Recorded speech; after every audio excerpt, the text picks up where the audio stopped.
I'm Kristen Barton. Here's a look at what's making local headlines and update on the growing concern over the state's drought. The Department of Water Resources saying that residents and farmers who depend on supplies from the state reservoirs will now officially get less water than originally planned this year. State water officials say they'll only give 5% of the requested water to contractors of the State Water Project, which provides water for 27 million people and a large portion of farmland. That's on top of water for critical needs, the glass of water you drink or water you use in the shower. It's down from the originally predicted 15%. The low allocation means people will be urged to conserve water. Now we're talking less water for landscaping and other activities. The announcement comes as California braces for another dry, drought-stricken year. Sadly, we never got that much needed winter weather.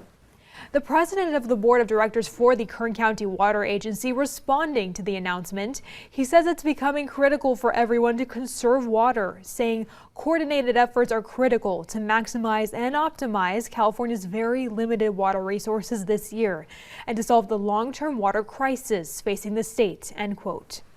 This coming after the National Oceanic and Atmospheric Administration predicting the drought hitting the West Coast could worsen in the next few months. The agency announced its spring outlook ahead of the weekend, predicting prolonged and persistent drought for the second year in a row. Forecasters also predicting below average rain levels for our region too. And the drought monitor reported extreme drought conditions expanded rapidly in the West this past week.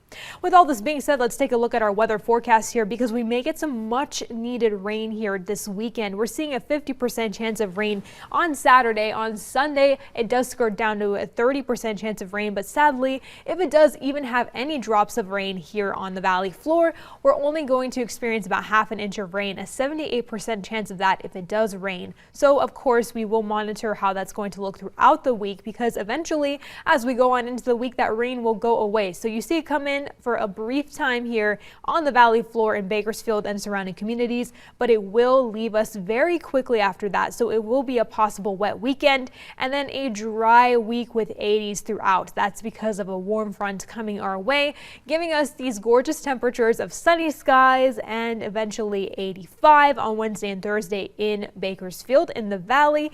And then for our mountain communities, we're going to have a similar fluctuation of temperature, starting with those 20 to 40% chances of rain in Lake Isabella, Tehachapi, and Fraser Park, going into the 70s in Lake Isabella throughout the week, in Tehachapi and Fraser Park in those high 60s. Eventually, we'll touch into 80s and 70s there. And thank you so much for joining us here on 23 ABC News' update here. We'll have more updates for you later on in the day.